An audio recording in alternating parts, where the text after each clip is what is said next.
Single location thrillers are a dime a dozen, but when they work, we really should share them. And thankfully, Disney Plus now has us covered with a new one. This is my review of No Exit. While stranded at an isolated highway rest stop in the mountains during a blizzard, a college student discovers a kidnapped child hidden in a car belonging to one of the other people inside the building. Now, before I properly start with my review for No Exit, I want you, that's right, you, to start the conversation in the comments below. Let me know all your thoughts on this film, the good, the bad, anything and everything down there.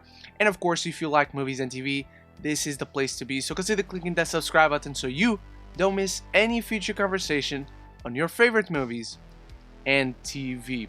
I went into this film very much blind. I knew the name, I saw the poster, and I had a single conversation about it with my good friend Tessa from Mama's Geeky. She told me, hey, I like this movie, I think you should watch it, don't watch the trailer. So I didn't watch the trailer. So I didn't know what I was going to get myself into, but this is a single location thriller.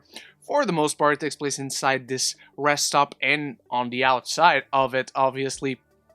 And I always love, or at least I'm always interested in something like this, because it's the kind of story where filmmakers hone their craft. It's where they kind of find their niche of storytelling, sort of. And Damien Power directs this very intensely. I was actually quite a big fan of his last film, The Killing Grounds or The Killing Fields, I don't remember, but I reviewed it quite a few years ago on my channel, so my very old style review should still be up on the channel. I think he has the necessary intensity. I think he allows us to sink our teeth into the proper mystery of this. But it's in the writing that I find most faults. I think he directs this film very well, where not only does he craft some very interesting visuals to tell the story, but he gets really good performances out of all his actors. In this very small group of actors, there are 5 people total, 6 if you count the kidnapped person. Havana Rose Liu is excellent as the leading performance, as this character that deals with addiction, a theme that is represented throughout the film, and she's also kind of on the run towards something. And everyone else does a really good job too. Dennis Haysbert is here, and he's always excellent. Just hearing to the sound of his voice is nice. He has a great voice. I could hear the guy narrate my life and narrate as I review this movie for you. Where I found most faults was in the characterization, where it feels very generic but also very surface level. They do the bare minimum. This is based on a book that was adapted into this film, and the film runs at 95, 97 minutes, something like that. It's a very short film, but at points you can feel it dragging, because despite the mystery being interesting, it's not all that surprising. There are a few turns along the way, a few details that caught me off guard, but overall, like, who is behind this? Who is making it happen? There really isn't a big surprise on the grand scope of things. There are just a few kinks along the way that add to the mystery that were really nice and I thought inventive. But you can feel that there are some things that, while they worked on the book, which again, I haven't read, so I'm just assuming, this is just my interpretation out of seeing the film, they don't translate well to the screen. And that weak characterization sadly affects how the film gets going at first. You really don't care or don't find yourself too interested in anything in particular until we get presented to that mystery.